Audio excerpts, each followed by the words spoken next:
अस्सलाम वालेकुम नाज़रीन। पाकिस्तान के सबसे बड़े शहर कराची से इत्तलात आ रही हैं जहां पर एक शख्स जहां भाग हो चुका है। बहुत एहतियात करिए कराची के शहरी। कराची में ये कौन सा वायरस है जिससे अब हलाकतों की इत्तलात है?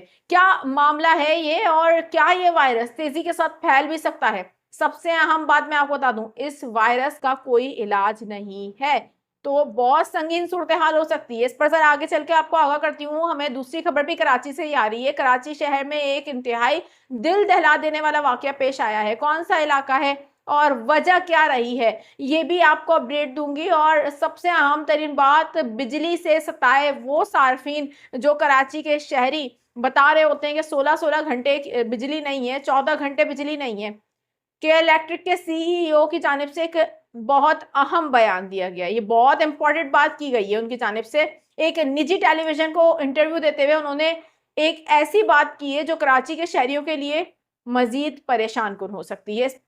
इन तमाम तर खबरों पर तफसील के साथ आपको आगाह करती हूँ। मेरा नाम है आयशा कादिर। खुशामदीद करूंगी अपने तमाम तर देखने वालों को और उम्मीद करती हूँ आप तमाम तर लोग खैरियत से होंगे। पाकिस्तान समेत दुनिया भर में कहीं से भी आप इस वक्त चैनल देख रहे हैं और अभी आप लोग चैनल पर फर्स्ट टाइम आए हैं, जल्दी जाइए सब्सक्राइब कर दीजिए, बेल आइकन को प्रेस कर दीजिए ताकि इस तरीके की मालूमाती खबरें आपको फौरी तौर पर मिल जाया करें और आप बाखबर रहा करें।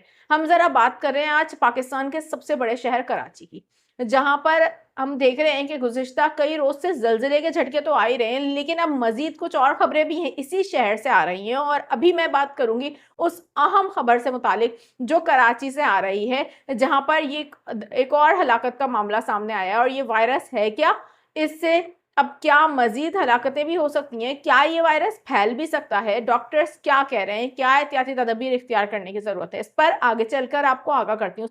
लेकिन सबसे पहले मैं आपको आगाह करूं, एक खौफनाक खबर और इंतहाई दिल दहला देने वाली खबर आ रही है कराची से, जहां पर कराची का इलाका बताया जा रहा है सरजानी टाउन है। वहां से घर से लाश मिली है, गला कटी लाश मिली है मां की, और साथ ही बेटे की लाशें बरामद हुई हैं, जबकि शौहर को जख्मी हालत में अस्पताल मुंतकिल कर दिया गया है। इस अफसोसनाक वाकये ने इलाके में खौफ व हरास फैला दिया है। आपको बताएं कि पुलिस के मुताबिक खातून की शनाख्त सना के नाम से हुई है, और जबकि 10 साला बच्चे का नाम मोहम्मद अली बताया जा रहा है, जिसे मुर्दा हालत में पाया गया है। इब्तदाई इत्तलात के मुताबिक खातून को गला काट कर कत्ल किया गया है, जबकि बच्चे की मौत की वजूहात पोस्टमार्टम के बाद वाज़ेह होंगी। इस हवाले से आपको बताएं कि पुलिस की जानिब से बताया जा रहा है कि घर का दरवाजा अंदर से बंद था, अहले मोहल्ला ने घर से झगड़े की आवाज़ें सुनी थी। इस हवाले से ये मामला घरेलू झगड़े का नतीजा लगता है, ताहम तमाम पहलुओं से तहकीकात की जा रही हैं, ये पुलिस की जानिब से बताया जा रहा है। पुलिस का कहना है जख्मी शौहर फैसल को शदीद जख्मी हालत में अस्पताल मुंतकिल कर दिया गया है, जहां इसका इलाज जारी है। फैसल को होश में आने के बाद इसका भी बयान लिया जाएगा ताकि वाकये की असल वजह पता चल सके। इंतहाई दिल दहला देने वाला वाकया कराची का इलाका सरजानी टाउन, वहां से रिपोर्ट हो रहा है। इस हवाले से इस इलाके में बहुत ज्यादा खौफ रास पाया जा रहा है। इस तमाम तर वाकये के बाद कराची में हम देख रहे हैं कि एक बड़ा मसला इस वक्त बिजली का बहरान है, और यहाँ पर शहरी बिजली ना होने की वजह से बहुत ज्यादा परेशान हो जाते हैं। कई कई घंटे बिजली की लोड शेडिंग की वजह से शहरियों की जानिब से कंप्लेन की जा रही होती है कि 13 से 14 घंटे, कहीं 14 से 16 घंटे बिजली नहीं है। केएससी की जानिब से इस हवाले से दावा किया जा रहा था कि सिर्फ उन इलाकों में बिजली बंद की जाती है जहां पर कुंडा सिस्टम है, जो लोग बिल नहीं देते उन इलाकों में बिजली बंद की जाती है। लेकिन अब हम देख रहे हैं कि इस बिजली के बहरान के दौरान अचानक से एक बयान सामने आया है कि इलेक्ट्रिक के चीफ एग्जीक्यूटिव अफसर मुना सलवी की जानिब से ये बताया गया है, एक निजी टेलीविजन से उन्होंने गुफ्तगू की है, और उस दौरान गुफ्तगू करते हुए उन्होंने बहुत अहम बात करी है। और जो सार्फिन ये काम कर रहे हैं वो जरा गौर से सुन लीजिए।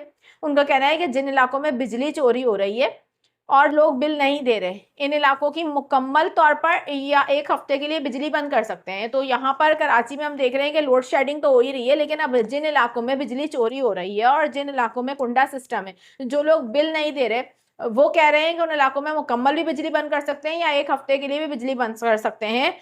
ये बड़ा अजीब बयान भी है, लेकिन अब दिया है ये बयान। खैर, इस हवाले से आप क्या राय रखते हैं वही बताइएगा। आपको बताएंगे निजी टेलीविजन के साथ गुफ्तगू करते हुए उन्होंने कहा है कि इस वक्त शहर के 72% जो फीडर्स हैं उन पर कोई लोड शेडिंग नहीं है। उनका ये भी कहना है कि बाकी 30% जो फीडर्स हैं उन पर लोड शेडिंग की वजह यह है वहां पर बिजली चोरी हो रही है या फिर अदायगी नहीं हो रही। वो कहते हैं कि हम कोशिश कर रहे हैं, लेकिन इनमें से बहुत से इलाके ऐसे हैं जहां पर हम रेंजर्स और पुलिस के साथ भी कुंडे नहीं उतार सकते, और अगर हम उतार भी लेते हैं तो वहां के लोग दोबारा लगा लेते हैं। तो इस हवाले से बहुत अहम तरीन बयान सामने आया है कि इलेक्ट्रिक के चीफ एग्जीक्यूटिव की जानिब से, जो कह रहे हैं कराची में 70% इलाकों में लोड शेडिंग नहीं हो रही, सिर्फ 30% इलाकों में हो रही है, और उन इलाकों में हो रही है जहां पर बिजली की चोरी की जाती है, जहां पर बिलों की अदम अदायगी की जाती है। और इस हवाले से उनका एक अहम बयान, जिन इलाकों में बिजली चोरी की जाती है, बिल नहीं भरे जाते, वहां पर वो मुकम्मल भी बिजली बंद कर सकते हैं, उनका कहना है। या फिर वो कह रहे हैं कि इस हवाले से हम 1 हफ्ते के लिए भी बिजली बंद कर सकते हैं। इस तमाम तर सूरत हाल पर कराची के शहरी क्या राय रखते हैं, जरूर मुझे कमेंट सेक्शन में बताइएगा। कराची में एक शख्स के जाँ बहक होने की इत्तलात है। वजह क्या है? इसकी वजह यह है कि एक वायरस कराची शहर पर असरअंदाज हो रहा है। इससे पहले भी हमने देखा था कि एक हलाकत की इत्तलात मिली थी, वो भी इसी वायरस की जद में मिली थी। कराची से एक बार फिर से इत्तलात आ रही हैं कि इस वायरस की जद में आकर एक शख्स जान से हाथ धो बैठा है। आपको बताएं कि महकमा सेहत सिंध इस हवाले से क्या बता रहे हैं, और क्या ये वायरस मजीद भी फैल सकता है, और सबसे अहम बात, इस वायरस के बचाव का तरीका क्या है, ये वायरस कैसे जन्म लेता है, इस पर मैं आपको आगाह करती हूँ। सबसे पहले लेकिन आपको ये बता दूं, महकमा सेहत की जानिब से बताया जा रहा है कि 28 मई को उस शख्स में अलामात जाहिर हुई, 30 मई को उसको अस्पताल में दाखिल करवाया गया। इस हवाले से 1 जून को उसके मर्ज की तशखीस हुई और पता चला कि नेगलेरिया उसको है, यानी कि उस मरीज को नेगलेरिया है, और ये कंफर्म हुआ।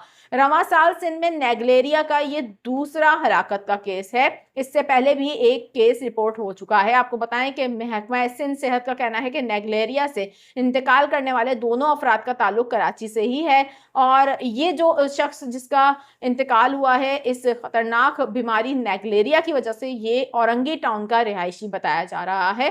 और अब आपको बताएं कि नेगलेरिया कैसे होता है। ये साफ पानी में पनपने वाला एक कीड़ा है जो दिमाग पर पहुंचता है, यानी कि एक जरासीम का नाम है, और ये जरासीम नाक के जरिए आपके दिमाग तक पहुंच सकता है। इस हवाले से पहले भी एहतियाती तदबीर बताई जा चुकी हैं।